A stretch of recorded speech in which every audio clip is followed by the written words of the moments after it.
chers compatriotes. La France aujourd'hui vous donne l'opportunité d'élire votre député. Je suis candidat aux élections législatives le 2 et 16 juin 2012, dans la deuxième circonscription Amérique latine et Caraïbes à laquelle vous appartenez. Depuis 30 ans, je parcours ce continent de long en large et je le considère comme ma seconde patrie.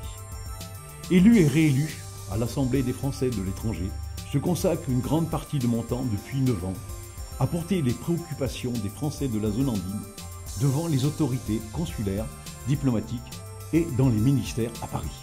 J'ai fait avancer de nombreux dossiers et je suis heureux d'avoir pu améliorer le quotidien de mes compatriotes. Je sais qu'en tant que député à l'Assemblée nationale, je ferai bouger les lignes en votant les lois et les budgets qui sont à la base de nos décisions politiques et défendre nos 5 priorités.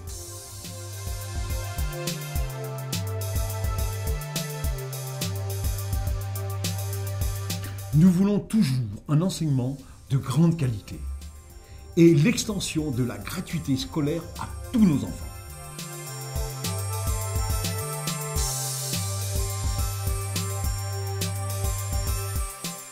Nous devons continuer à préserver notre modèle français, secourir nos enfants en détresse et nos aînés, ne laisser personne au bord de la route.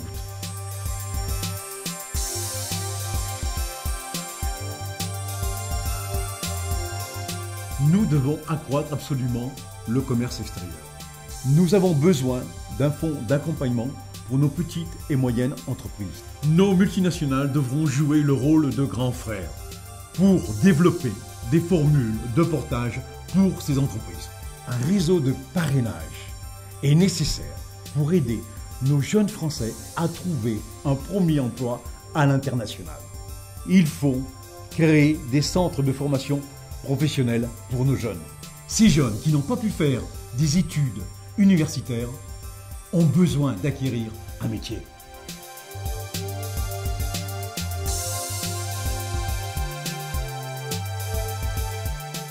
Toujours concernant l'emploi, je suis convaincu, comme Jean-Luc Borloo, président du Parti radical, que l'économie verte peut, dans les prochaines années, générer plus de 500 000 emplois.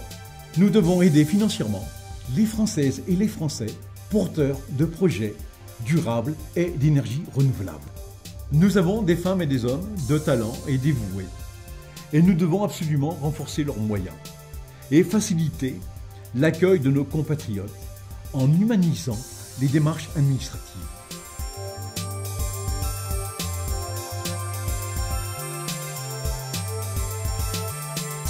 Nous devons renforcer la prévention des risques naturels et continuer notre effort pour assurer la sécurité de nos ressortissants. Accueillons avec générosité, pas comme d'autres, les conjoints de nos compatriotes qui désirent intégrer notre nation. À l'Assemblée nationale, je me battrai et défendrai ces priorités. D'avance, je vous remercie de votre confiance et vous dis à bientôt, chers compatriotes.